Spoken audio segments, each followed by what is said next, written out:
Have you ever thought about one of the biggest plot holes, quote unquote, in Dragon Ball history? It's actually back to the Cell Saga when Goku basically hit Cell with the Warp Kamehameha, one of my favorites of all time. And he blew off Cell's top half of his body. Now, from what we all knew, we thought Cell's core was just in the center of his head, right?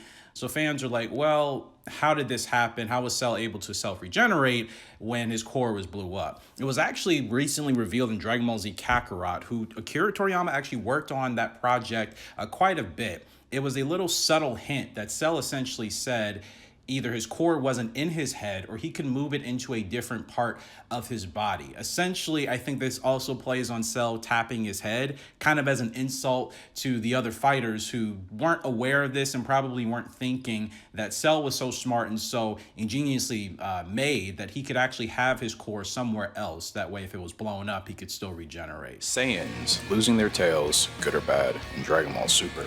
It's hard to say for some fans, but personally, I wish the Saiyans in Dragon Ball still had their tails. Why? Well, for starters, it was unique to the warrior race, especially considering that it could be used as an advantage or potentially be a disadvantage to the Saiyan fighter. We obviously saw clear examples of this during the early days of the original Dragon Ball when Goku was a kid. And we also saw another example of this during the Saiyan saga in the very beginning days of Dragon Ball Z. I understand the actual reason was due to Toriyama's fatigue of redrawing the Saiyan tails, but for conversation purposes, having an alternative universe where Goku, Vegeta, and other surviving Saiyans would have learned to evolve with their tails, I think could have made for some interesting and diverse Dragon Ball stories, especially when it comes to power and strength of the Saiyan warriors, because they've evolved without their tails to meet their strength today.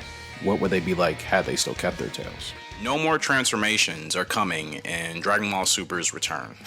Said nobody ever, but no, what I'm actually referring to is the fact that Vegeta has Ultra Ego, Goku is trying to master Ultra Instinct, and Gohan now is tapped into his Beast transformation, which I assume he's going to try to master himself. I think the stage is now set for a while for these three main characters to really harness these techniques that they have developed and to maximize the power in these techniques and or transformation states before they move on to the next thing.